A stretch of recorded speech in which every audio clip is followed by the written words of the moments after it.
Oi gente, tudo bem? Sou o Thiago falando. Gurizada, este vídeo aqui nada mais é do que um conjunto de orientações que eu vou passar a vocês, mais ou menos nos termos em que já fiz por intermédio do roteiro, mas em outro formato, para que vocês consigam enfrentar a nossa prova trimestral, que vai conter 10 questões, todas elas objetivas, com segurança, entende? Tendo a oportunidade de prever mais ou menos o que vão encontrar por lá, certo? Vocês sabem, em termos procedurais, é oportuno que vocês releiam os dois textos base do trimestre que tratam daquele grande tema que é a condição das mulheres em sociedades ocidentais ao longo dos séculos 18, 19 e 20. Esses dois textos, quando menciono, eu estou me referindo a, primeiramente, David Hume, no século 18, falando da castidade e da modéstia, e no século 19, John Stuart Mill, falando sobre a sujeição das mulheres. Além desses dois textos que vocês vão reler, vão olhar as anotações de aula que fizeram, eventualmente algum tipo de produção que me enviaram ao longo dos dias, das semanas. Além desse material, vocês também vão assistir uma vez mais, se acharem oportuno, né? Quem já assistiu duas vezes e fez também a nossa A1 e fez com propriedade, não precisa, pode só revisar as anotações. Eu me refiro a um outro expediente, que é um vídeo de uma entrevista concedida pela Simone de Beauvoir em 1975 à televisão francesa, no qual ela, pela primeira vez, de maneira consentida, aparece num programa, né, televisivo e também se autoproclama, primeira vez que ela faz, feminista. Bom, assim nós temos essa tríade importante que dá voz a noções sobre como as mulheres foram vistas na nossa cultura ocidental, portanto, a partir de uma visão dos séculos 18, 19 e 20. Basicamente é isso que vocês vão realizar, tá bem? Pontualmente, o texto do Hume, o que valeria a pena registrar? O Hume é um autor que, temporal e mesmo em termos de afinidade teórica e política, parece estar mais distante de nós, dos três que eu mencionei. Por quê? Porque para ele, Hume, era natural ou óbvio acreditar que as mulheres tinham um dever maior, ou teriam um dever maior do que os homens, quanto à fidelidade, quanto à castidade. Lembrem-se, ele é filho do seu tempo, ele está em 1740. E quando ele fala nesse assunto, não é porque ele quer receber uma espécie de congratulação ou reconhecimento. Ele só pega esse caso das mulheres da sua época para sustentar uma outra tese, que é de natureza moral, que é dizer assim, existem virtudes artificiais e outras que são naturais. A modéstia e a castidade para as mulheres é uma virtude, sim, mas ela não é natural, ela é artificial. Por quê? Porque ela está associada a supressão ou alguém conseguir se controlar diante de um desejo, esse sim natural, que é o desejo sexual. Então não tem nada de natural a virtude da modéstia e da castidade, mas ainda assim seria um dever para as mulheres. Pois bem, mas ao falar sobre o assunto, o que o Rimo nos diz? Ele acaba nos dando, de bandeja assim, a visão que para ele era óbvia e os seus contemporâneos, inclusive para as mulheres da época, segundo a qual certo recatamento nos modos, na maneira de se vestir, de agir, seriam absolutamente indispensáveis à dignidade moral de uma mulher. E aí a tese forte é, olha aqui, as mulheres, mais do que os homens, têm um dever quanto à fidelidade e à castidade, tá bem? Basicamente é isso, você sabe. O que interessa para nós na prova? Que vocês tenham muito cuidado, gente, com o que os enunciados demandam. Quem participou e ativamente daquele aulão que eu e o professor Michael realizamos sobre Enem, filosofia e sociologia, eu ali enchi bem o saco de vocês para falar sobre como a gente procede para realizar cada exercício, cada questão daquela prova. Não vai ser diferente no nosso formato de avaliação. Eu quero que, em primeiro lugar, vocês façam o seguinte. Está aqui a questão. Tem um texto base. Embaixo tem a identificação de onde foi tirado o texto, em seguida tem o enunciado e mais embaixo as alternativas.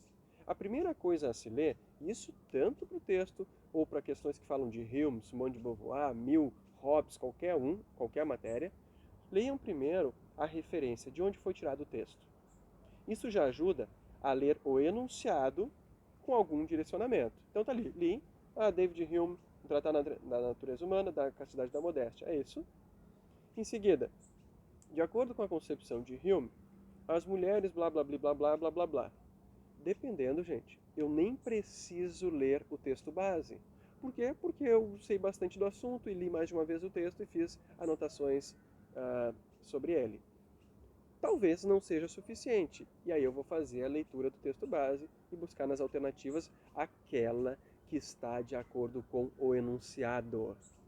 Vai aparecer, em mais de um caso, nós teremos mais de uma alternativa que é condizente com o pensamento de um autor ou autora que a gente está estudando, mas não é a resposta certa, porque senão a gente teria no mínimo duas respostas certas.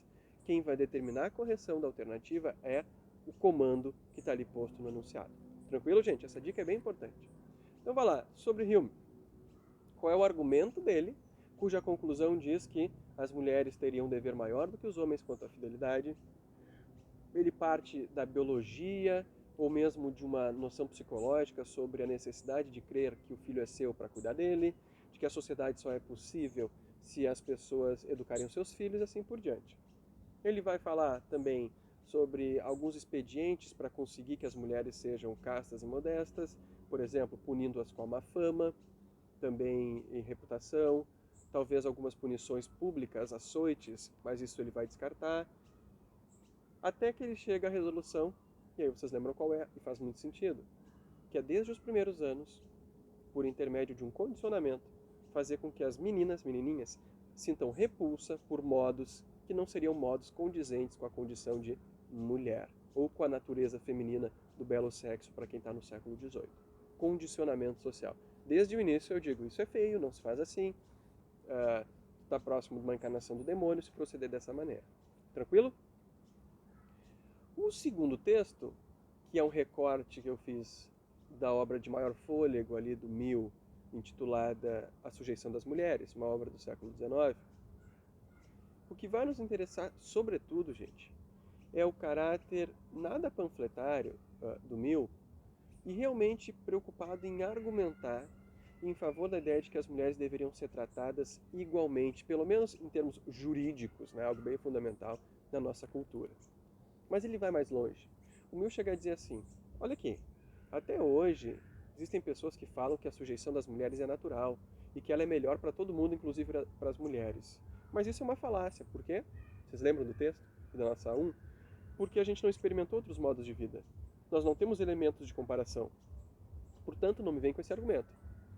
Mas nós temos indícios para pensar em contrário, que a humanidade toda ganha com o reconhecimento de igualdade civil e jurídica para as mulheres, e também as mulheres vão ganhar, obviamente, porque elas vão sair de uma condição de sujeição, de submissão, e vão poder buscar a felicidade ou a sua concepção de felicidade nos próprios termos. E aí nós temos, gente, um festival nas suas mais de 100 páginas, que ali eu fiz só um recorte em 2 páginas, um festival de argumentos abstrusos, sutis, sofisticados, que seguem níveis distintos, desde princípios filosóficos político-morais gerais até contra-argumentos da ordem do dia, dos quais o Mill vai lançar a mão. Tá bem? Então, dica, releiam esse texto com atenção e, uma vez mais, nas questões da prova, cuidem o enunciado. Cuidem porque pode aparecer uma alternativa que está de acordo com o pensamento do Mill e vocês sabem que está de acordo, porém não é aquilo que pede a questão. Tranquilo? E por fim, gente, quem quiser assistir uma vez mais ao vídeo da Simone de Beauvoir, pode fazê-lo, a entrevista que ela concedeu, destacando os principais argumentos, é isso que nos interessa, né? É entender as teses, os conceitos e os argumentos. Seja para concordar, seja para discordar deles. E eu me refiro aqui a quaisquer autores, autoras que a gente venha a estudar. E aí nessa entrevista, vamos despontar como importantes algumas maneiras de proceder da autora que não são tão óbvias assim. Por exemplo, a razão pela qual ela acreditava, no fim das contas, de que uma verdadeira liberdade ou libertação das mulheres dependeria de que elas pudessem trabalhar e constituíssem carreira, sendo, a partir disso, mais independentes. Ela é uma partidária do materialismo histórico, então acredita que, economicamente, as mulheres tinham que poder se prover a si mesmas para não serem dependentes dos maridos e, portanto, terem a sua dignidade reconhecida. Isso é um elemento interessante para aquela época, inovador. 1975. Para hoje isso parece óbvio, né? Todo mundo pensa mais ou menos assim, os guris e as gurias que estão na turma me assistindo.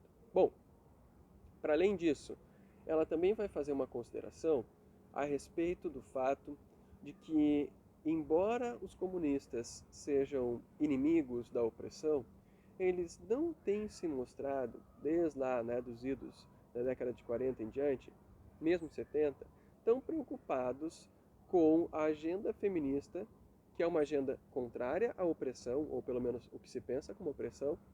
Por quê? Porque eles consideravam, eles, seus pares políticos, né, estavam do lado dela, consideravam que tinha uma oposição, uma contradição mais fundamental, que é a de classes, entre proprietários que não trabalham, os burgueses, e trabalhadores que nada possuem, os proletários. Então, a sujeição das mulheres ou submissão ou opressão que sofrem, segundo a sua visão, ela seria secundária e, portanto, não mereceu de início uma grande atenção. E por isso, entre outras coisas, ela, Simone de Beauvoir, se mostra, a partir de agora, feminista. Tem outras razões. Outra razão é que, a época em que ela escreveu O Segundo Sexo, na década de 40, ela fazia parte de grupos de intelectuais, onde as relações eram muito mais, mas muito mais igualitárias, no sentido de não distinguir ou discriminar uma pessoa em virtude do seu sexo. Né? Ela está junto de figuras como Sartre, né?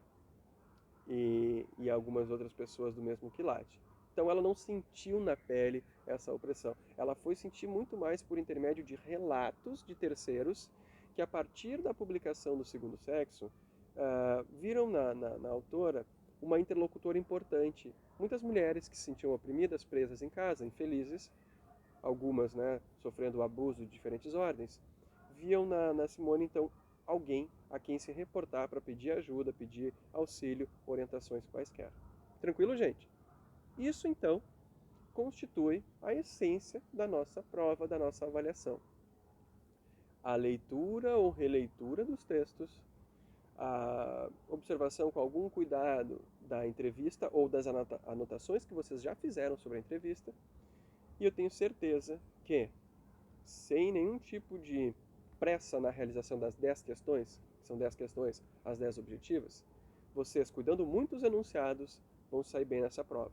O que significa, espero, que nós não avançamos muito em termos de conteúdos, em termos de quantidades, mas em termos de qualidade fomos a fundo na análise dessas temáticas, segundo a percepção de cada autor ou autora ao longo do trimestre.